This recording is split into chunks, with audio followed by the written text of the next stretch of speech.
Sahabat dulu di zaman Rasul oleh Allah Subhanahu wa taala tidak diperkenankan untuk mendahului Allah dan Rasulnya, sehingga kemudian konsep ini hadir terutama di kalangan masyarakat pelajar kita, wabil khusus umpamanya kita lihat di pondok-pondok pesantren.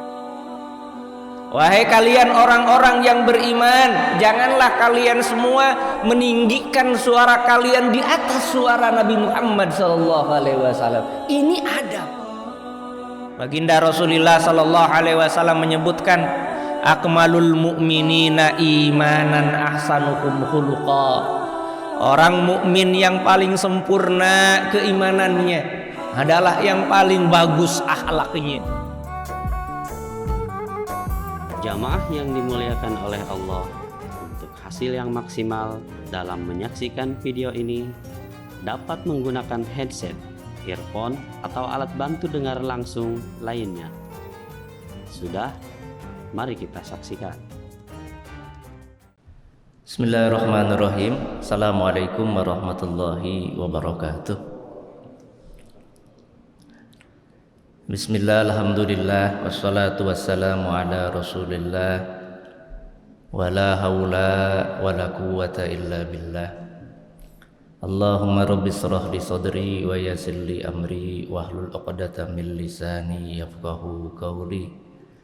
Allahumma rabbana hab lana min azwajina wa dzurriyyatina qurrata a'yun waj'alna lil muttaqina imama, amma ba'd.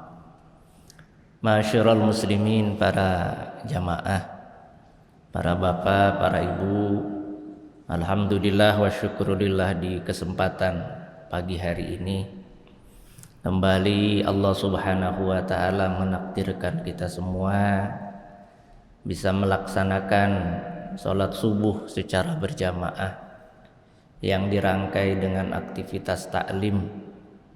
Mudah-mudahan segala kegiatan dan aktivitas yang kita kerjakan diridhoi dan diterima oleh Allah Subhanahu wa taala. Amin ya Allah ya rabbal alamin. Ma'asyiral muslimin, para jamaah yang berbahagia, sebagaimana yang kita tahu bahwa di akhir-akhir ini banyak dari masyarakat muslim di Indonesia menyelenggarakan peringatan Maulid Nabi besar Muhammad sallallahu alaihi wasallam dengan konteksnya masing-masing tentunya. Terkait dengan hal ini, kita teringat kepada salah satu hadis yang diriwayatkan oleh Imam Bukhari yang bersumber dari sahabat Abu Dzar Al-Ghifari, di mana sewaktu telah sampai informasi kepada Abu Dzar Al-Ghifari tentang diutusnya Nabi Muhammad SAW sebagai nabi dan rasul yang terakhir. Sampai informasi berita itu kepada Abu Dzar Al-Ghifari, maka Abu Dzar Al-Ghifari segera meminta salah seorang saudaranya untuk mengecek, memverifikasi terhadap figur Nabi Muhammad SAW. Maka setelah itu berangkatlah saudara dari Abu Dzar Al-Ghifari. Yang bersangkutan datang menjumpai, mengamati, termasuk juga mencermati perilaku dari Nabi besar Muhammad SAW. Setelah dirasa cukup, maka sahabat atau saudara dari Abu Dzar Al-Ghifari ini kembali menjumpai Abu Dzar Al-Ghifari, dan kemudian yang bersangkutan melaporkan. Apa yang dilaporkannya? Innahu ya'muru bimakarimil akhlak, bahwasanya Muhammad yang mendakukan diri sebagai seorang nabi dan rasul itu memerintahkan kepada para sahabatnya, memerintahkan kepada pengikutnya, memerintahkan kepada umatnya untuk mengerjakan kesempurnaan akhlak. Karena itu maka kemudian setelah mendapat informasi ini, maka Abu Dzar Al-Ghifari datang kepada Nabi Muhammad SAW dan menyatakan iman Islamnya. Nah, oleh karena itu, ma'asyiral muslimin, para jamaah yang berbahagia, dari sini kita kemudian menjadi semakin mantap bahwa yang dijadikan sebagai instrumen dakwah yang paling mujarab yang dibawa oleh Nabi Muhammad SAW sekaligus yang diberikan sebagai amunisi untuk kita itu adalah al-akhlak al-karimah, akhlak yang mulia. Makanya kemudian sebelum kita panjang lebar berbicara tentang poin itu, satu hal yang terlebih dahulu harus kita sadari ketika kita ingin mencontoh, meneladani, menjadikan anutan Nabi Muhammad, satu yang pasti kita harus tahu bagaimana cara kita bermuamalah, bagaimana cara kita berrelasi dengan Nabi Muhammad SAW. Mungkin tidak sedikit dari kita yang berkata, oh itu dulu para sahabat yang bermulazamah, yang bersuhbah dengan Nabi Muhammad SAW. Sementara kita di zaman sekarang sudah tidak berjumpa dengan beliau, maka bagaimana mungkin kita akan bisa untuk bermulazamah, akan bisa untuk bermuamalah dengan baginda Rasulullah SAW? Nyatanya tidak demikian. Karena di dalam ayat-ayat Al-Qur'anul Karim, di dalam sabda-sabda baginda Rasulullah SAW mengajarkan kepada kita untuk bagaimana cara kita bermuamalah dengan Nabi Muhammad SAW.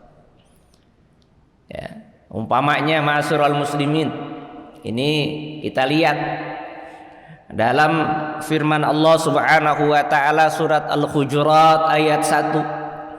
Allah Subhanahu wa taala mengajarkan, a'udzubillahi minasyaitonir rajim. Bismillahirrahmanirrahim. Ya ayyuhalladzina amanu la tuqaddimu baina yadayillahi wa rasulih. Wahai kalian orang-orang yang beriman, janganlah kalian mendahului di hadapan Allah dan Rasul-Nya. Ini adab yang diajarkan oleh Allah. Para sahabat dulu di zaman Rasul oleh Allah Subhanahu wa taala tidak diperkenankan untuk mendahului Allah dan Rasul-Nya. Sehingga kemudian konsep ini hadir terutama di kalangan masyarakat pelajar kita. Wabil khusus umpamanya kita lihat di pondok-pondok pesantren, ya, tidak diperkenankan atau menjadi adab seorang santri itu tidak mendahului apa yang tidak dimintakan oleh gurunya. Kenapa? Karena mencontoh apa yang sudah diajarkan oleh Allah kepada orang-orang yang beriman agar mereka jangan mendahului Nabi Muhammad SAW. Selain itu, kita lihat lagi dalam surat Al-Hujurat ayat 2. Allah Subhanahu wa taala menyatakan, a'udzubillahi minasyaitonir rajim. Bismillahirrahmanirrahim. Ya ayyuhalladzina amanu la tarfa'u aswatakum fawqa sautin nabi. Wahai kalian orang-orang yang beriman, janganlah kalian semua meninggikan suara kalian di atas suara Nabi Muhammad SAW. Ini adab. Maka kemudian para sahabat ketika berbicara intonasinya tidak diperkenankan oleh Allah melebihi intonasi Nabi Muhammad. Dan padahal kita tahu Nabi Muhammad SAW itu ketika berbicara lembut berbicaranya dengan nuansa ketegasan yang jelas. Ya, kata-katanya sangat baik. Itu saja kemudian diajarkan kepada kita. Ya, apa namanya, man kana yu'minu billahi wal yaumil akhir falyakul khairan aw liyasmut. Tidak ada kata-kata Nabi Muhammad SAW yang tidak baik. Semua kata-kata Nabi Muhammad SAW itu adalah kebaikan. Ini yang diajarkan oleh Allah Subhanahu wa taala. Kemudian kita lihat lagi, ya. Ketika Allah Subhanahu wa taala umpamanya menyebutkan dalam surat An-Nur ayat 63. A'udzu billahi minasyaitonir rajim. Bismillahirrahmanirrahim. La taj'alu du'a'ar rasuli bainakum ka du'a'i ba'dikum ba'dha. Wahai kalian orang-orang yang beriman, janganlah kalian menjadikan panggilan kepada Rasul di antara kalian sebagaimana kalian memanggil sebagian kalian kepada yang lain. Ini yang diajarkan oleh Allah, adab. Tidak diperkenankan para sahabat itu meskipun lebih berumur usianya, meskipun sudah akrab luar biasa, dengan sembrononya, dengan sembarangannya umpamanya memanggil baginda Rasulullah sallallahu alaihi wasallam tanpa hati yang penuh dengan kecintaan, tanpa ada takzim dan penghormatan, tidak diperkenankan. Kenapa? Dalam rangka untuk menunjukkan kepada para sahabat bahwa baginda Rasulullah sallallahu alaihi wasallam itu tidaklah seperti para sahabat umumnya, tidak. Ya. Ini tentu menjadikan pelajaran kepada kita. Tidak bisa umpamanya dengan begitu gagahnya ketika kita berkata memanggil baginda Rasulullah sallallahu alaihi wasallam tanpa embel-embel penghargaan, tanpa ada nuansa penghormatan, itu tentu tidak diperkenankan karena ini dilarang oleh Allah Subhanahu wa taala. Ya. Lebih dari itu, ma'asyiral muslimin, Bapak Ibu jamaah yang berbahagia, dalam konteks kita di zaman sekarang ini hidup, ya, selain mengetahui bagaimana muamalah, mulazamah, suhbah para sahabat yang sedemikian rupa diatur oleh Allah Subhanahu wa taala ketika mereka bergaul dengan baginda Rasulullah sallallahu alaihi wasallam, maka dalam konteks kita di zaman sekarang ini lebih dari itu yang harus menjadi adab kita dalam rangka bergaul bermuamalah dengan baginda Rasulullah sallallahu alaihi wasallam. Itu yang pertama adalah menaati baginda Rasulullah sallallahu alaihi wasallam, juga yang kedua diwajibkan untuk mencintai Nabi Muhammad sallallahu alaihi wasallam. Ini kapanpun, dimanapun, siapapun diwajibkan oleh Allah Subhanahu wa taala untuk menaati baginda Rasulullah sallallahu alaihi wasallam, diwajibkan untuk mencintai Nabi Muhammad sallallahu alaihi wasallam. Kita lihat umpamanya ma'asyiral muslimin dalam surat Muhammad ayat 33. Allah Subhanahu wa taala dengan gamblang menyatakan, a'udzubillahi minasyaitonir rajim. Bismillahirrahmanirrahim. Ya ayyuhalladzina amanu atiullaha wa atiur rasul.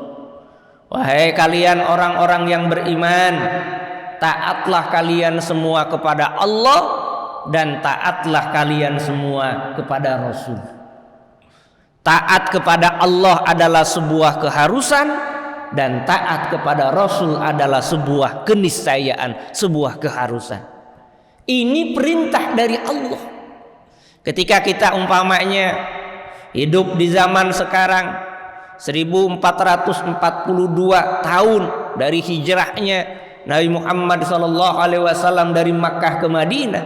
Kita pun diperintahkan oleh Allah untuk taat kepada Nabi Muhammad SAW.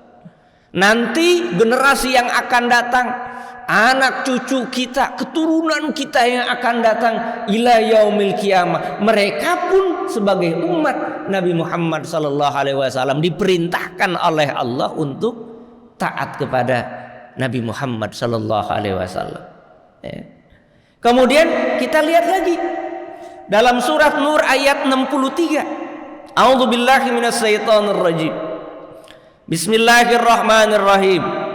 Falyahdzaril ladzina yukhalifuna an amrihi an tusibahum fitnatun aw yusibahum adzabun adim. Maka hendaklah takut orang-orang yang tidak menaati perintah Rasulullah sallallahu alaihi wasallam. Apa yang ditakutkan? Mereka akan dikenai ujian dari Allah, atau mereka kelak akan ditimpa oleh azab yang sangat pedih di akhirat nanti ketika mereka membangkang, ketika mereka mengabaikan, ketika mereka menolak perintah dari baginda Rasulullah sallallahu alaihi wasallam. Maka oleh karena itu, ma'asyiral muslimin, jamaah yang berbahagia, ini harus berilmu.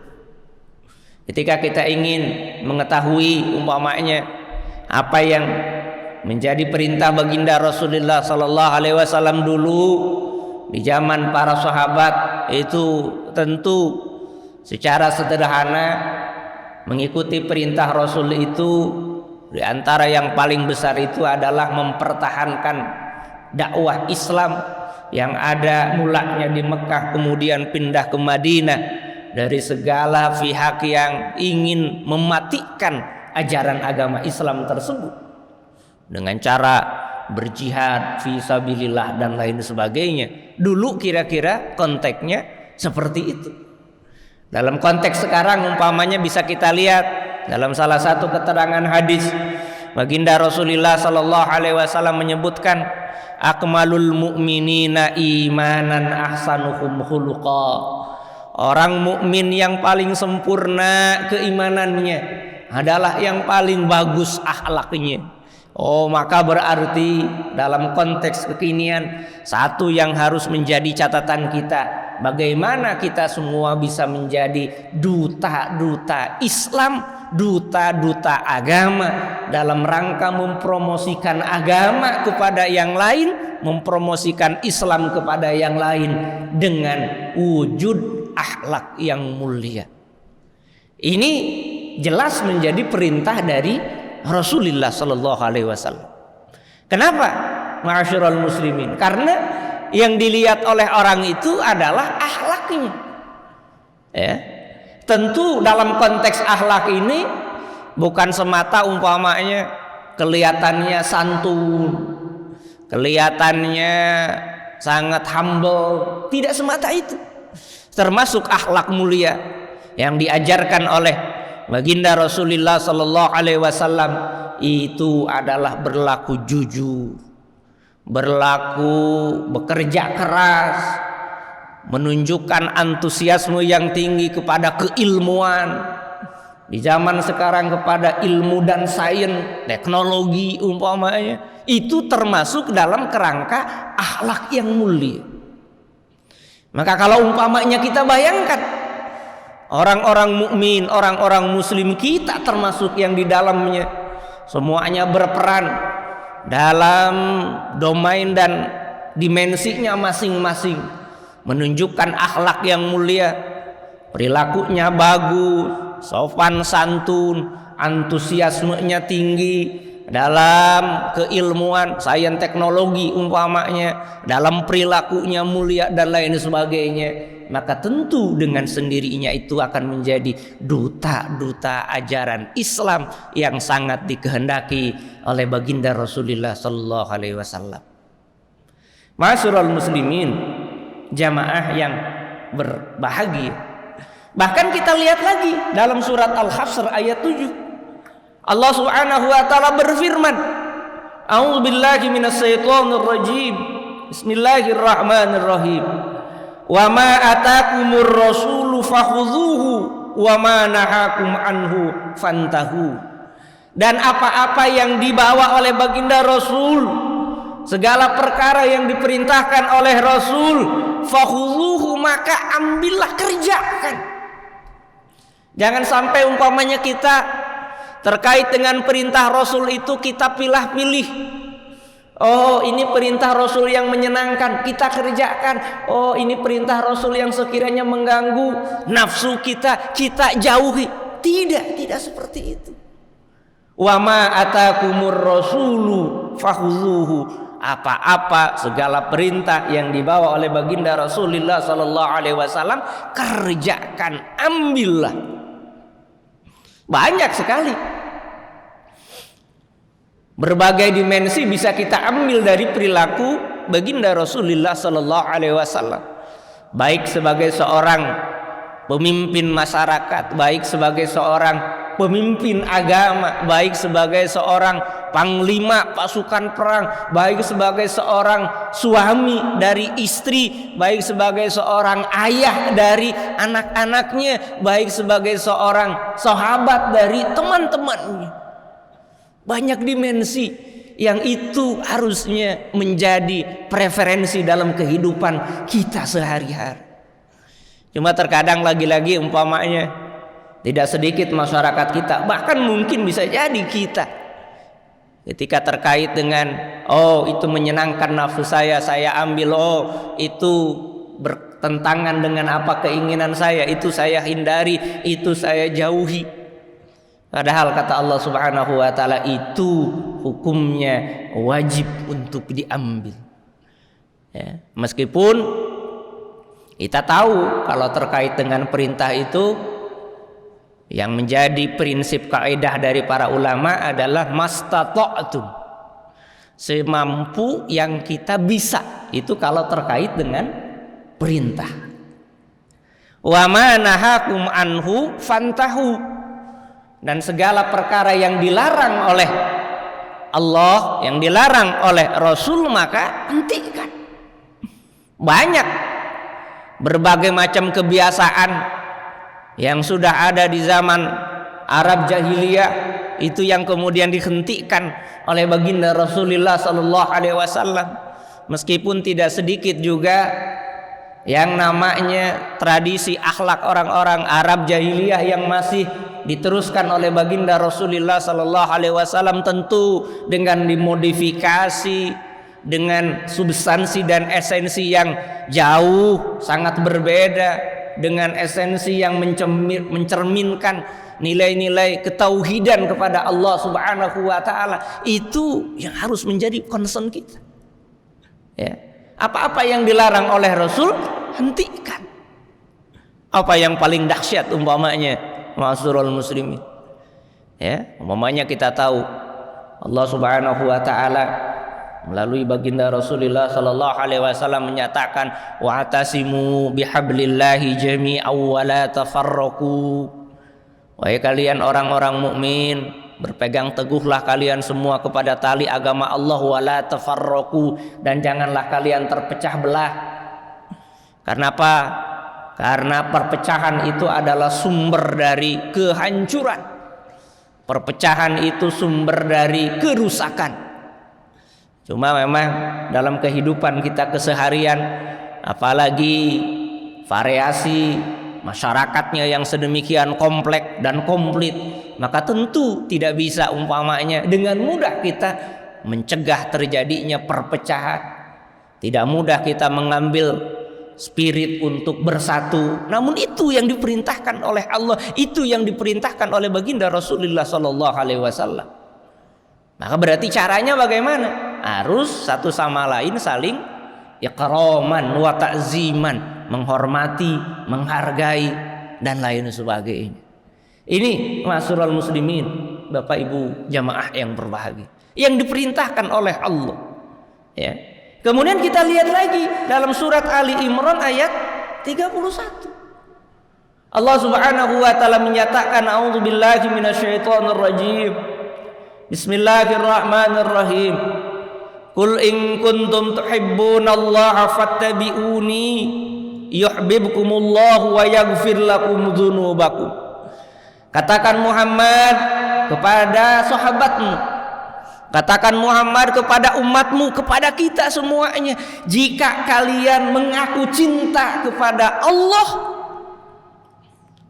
cinta kepada Islam, fattabi'uni, maka ikutilah aku, ikutilah ajaranku, kata Rasulullah sallallahu alaihi wasallam. Ketika umpamanya Allah menyatakan fattabi'uni, ikutilah baginda Rasulullah sallallahu alaihi wasallam, maka yang harus hadir adalah, karena konteks sebelumnya itu mahabbah, yang harus hadir adalah mengikuti Rasulullah sallallahu alaihi wasallam dengan berlandaskan cinta kepada Rasul, cinta kepada Islam, cinta kepada Allah, muaranya ingin memperoleh ridho Allah Subhanahu wa taala. Bukan bermuara untuk memuaskan nafsu pribadi kita, bukan bermuara untuk hanya mengikuti keinginan dari diri kita.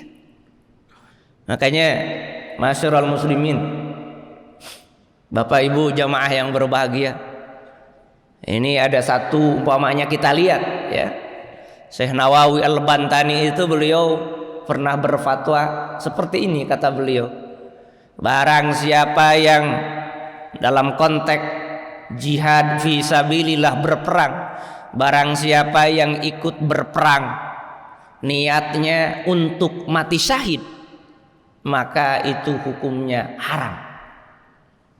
Barang siapa yang ikut berperang niatnya ingin mati syahid, maka itu hukumnya haram.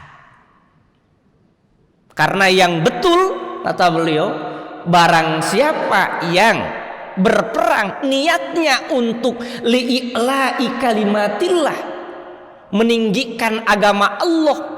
Ketika Islam itu di Madinah umpamanya ingin dikembangkan oleh Rasulullah sallallahu alaihi wasallam, datang serbuan dari orang-orang Makkah yang belum Islam pada saat itu, maka kemudian Rasulullah dan para sahabatnya mengangkat senjata dalam kerangka untuk mempertahankan Islam, dalam kerangka untuk li'ila'i kalimatillah.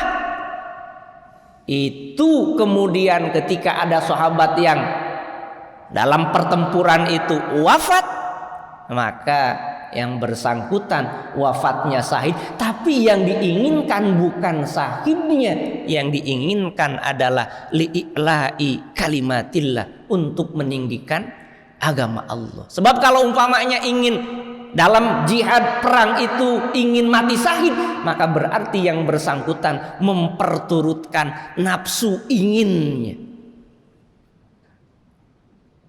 bukan karena melaksanakan perintah Allah untuk melindungi agama Islam. Maka oleh karena itu masyarul muslimin, konsep mahabbah itu tidak bisa diabaikan, karena itu perintah Allah.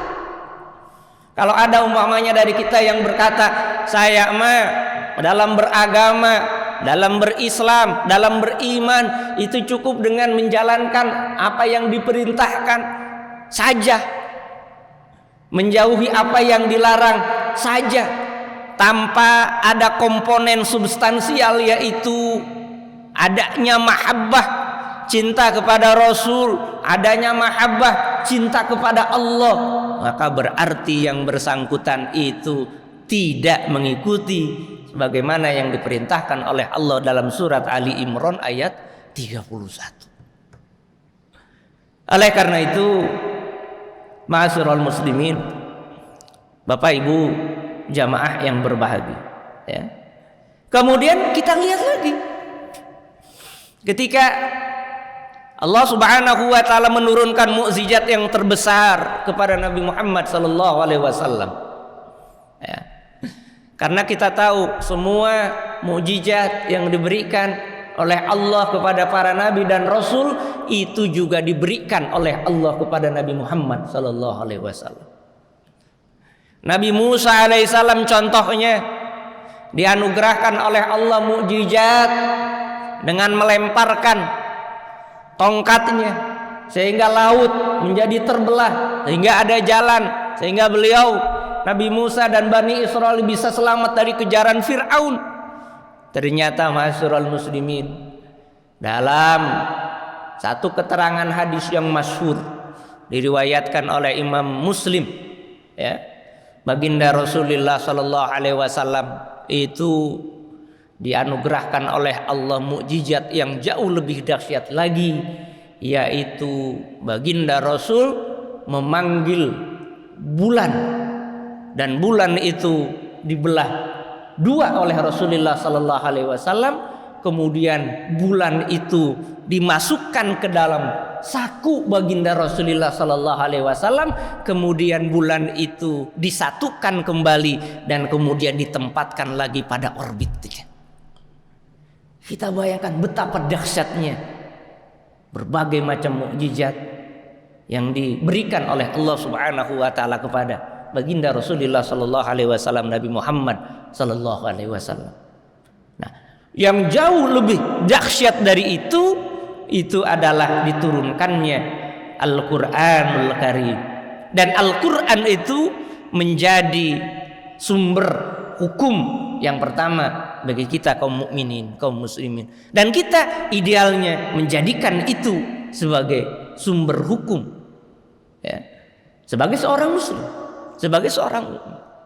Meskipun umpamanya ketika kita berada dalam konteks nation state, negara bangsa di Indonesia zaman sekarang, itu kemudian memunculkan berbagai macam pendapat, bagaimana menempatkan, memposisikannya. Tentu itu perbincangan-perbincangan yang juga sudah dibahas oleh para intelektual, para ulama kita terdahulu. Konteksnya buat kita, ma'asyiral muslimin, itu adalah bagaimana kita kemudian bisa mengamalkan isi kandungan Al-Quran dalam kehidupan kita sehari-hari. Nah, ma'asyiral muslimin, Bapak Ibu jamaah yang berbahagia, sehingga kemudian menjadi pantas ketika umpamanya kita menjadikan Al-Quran sebagai bacaan utama kita dalam hidup ini, ketika kita menjadikan Al-Quran sebagai referensi utama kita, ketika kita menjadikan Al-Quran sebagai menu bacaan wajib kita sehari-hari, kita baca, kita kaji, kita cermati, kita teladani umpamanya, bukan yang lainnya, ya. Zaman sekarang umpamanya ketika kita berada di era peradaban digital, seolah-olah yang menjadi dahsyat itu adalah medsosnya, ya. Padahal sangat dimungkinkan umpamanya di era peradaban digital pun Al-Quran tetap menjadi sumber bacaan kita, sumber referensi kita dan lain sebagainya. Maka kalau umpamanya itu sudah bisa kita kerjakan, ma'asyiral muslimin, nyata umpamanya kita bisa menghadirkan, mencerminkan akhlak mulia baginda Rasulullah sallallahu alaihi wasallam. Kalau itu bisa, maka jelas kita sudah berhasil mewujudkan apa yang dikehendaki oleh Allah Subhanahu wa taala dalam surat Al-Ahzab ayat 21. Jelas gamblang Allah Subhanahu wa taala menyatakan, a'udzubillahi minasyaitonirrajim. Bismillahirrahmanirrahim. Laqad kana lakum fi Rasulillahi uswatun hasanah liman kana yarjullaha wal yaumal akhir wa dzakarallaha katsira. Sungguh telah ada untuk kalian pada diri Rasulullah itu teladan yang bagus bagi sesiapapun yang mengharapkan ridha Allah, yang mengharapkan hari akhir, dan yang banyak berzikir kepada Allah Subhanahu wa taala. Kalau umpamanya, ma'asyiral muslimin, kita sudah bisa mencerminkan apa yang dicontohkan oleh baginda Rasulullah sallallahu alaihi wasallam, maka berarti dengan sendirinya kita sudah bisa memazharkan, memanifestasikan ajaran-ajaran agama yang ada di dalam Al-Qur'anul Karim, ya. Karena itu ini tentu bukan persoalan mudah dan bukan persoalan gampang juga. Namun tentu pada konteks tertentu bukan juga persoalan yang mustahil. Karena sangat dimungkinkan kita bisa mencontoh, meneladani satu sisi, satu dimensi dari baginda Rasulullah Shallallahu Alaihi Wasallam. Karena itu yang sudah merupakan sunnatullah. Kita tahu umpamanya 4 sahabat agung, Sayyidina Abu Bakar Siddiq, Sayyidina Umar, Sayyidina Utsman, Sayyidina Ali, beliau berempat khususnya itu manifestasi dari akhlak mulia baginda Rasulullah Sallallahu Alaihi Wasallam. Dan beliau masing-masing yang luar biasa itu pun tidak bisa mencerminkan totalitas keseluruhan dari akhlak mulia Nabi Muhammad Sallallahu Alaihi Wasallam. Karena apa? Karena masing-masing punya dimensinya, termasuk juga tentu diri kita. Tidak bisa umpamanya segalanya kita mengambil segala perilaku Nabi Muhammad kita ambil segalanya, ya, karena tentu ada keterbatasan dari diri kita.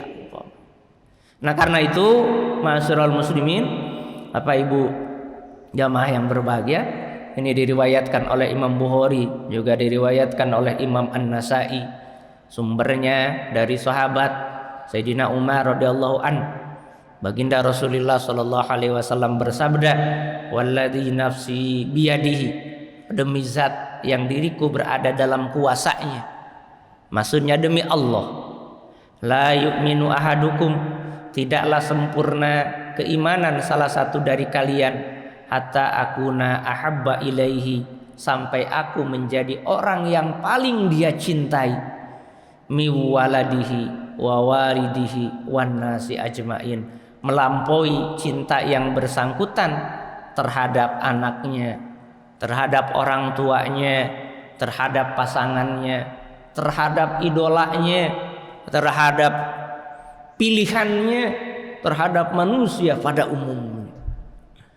Jadi ma'asyiral muslimin, Bapak Ibu jamaah yang berbahagia, ini yang kemudian harus menjadi panduan kita ketika kita menjadikan baginda Rasulullah Sallallahu Alaihi Wasallam sebagai nabi dan rasul kita. Ketika kita mengakui bahwa Nabi Muhammad Sallallahu Alaihi Wasallam itu adalah imam kita, ketika kita mengakui bahwa Nabi Muhammad Sallallahu Alaihi Wasallam itu adalah suri tauladan kita, uswatun hasanah, qudwatun hasanah kita, maka tentu menjadi sebuah keniscayaan bagi kita untuk mengetahui bagaimana yang sudah diajarkan oleh Allah di dalam Al-Quran, bagaimana yang sudah disampaikan oleh baginda Rasulullah Sallallahu Alaihi Wasallam sendiri di dalam hadisnya, yang kemudian dengan segala ikhtiar, dengan segala daya upaya yang kita mampu, kita diseyogiakan, diwajibkan untuk bisa mencontohnya. Mudah-mudahan ma'asyiral muslimin jamaah yang berbahagia, kita semua terkategori sebagai umat Nabi Muhammad Sallallahu Alaihi Wasallam yang penuh rasa cinta kepada beliau, yang berupaya untuk bisa melaksanakan, mencontoh, meneladani, mengikuti akhlak mulia baginda Rasulullah Sallallahu Alaihi Wasallam, sehingga kemudian kita bisa menjadi duta-duta ajaran agama Islam dengan akhlak mulia yang kita contohkan. Demikian ma'asyiral muslimin, mudah-mudahan ada manfaatnya. Mohon maaf atas segala kekurangan. Akhirul kalam, wabillahi taufiq wal hidayah, waridha wal inayah. Wassalamualaikum warahmatullahi wabarakatuh.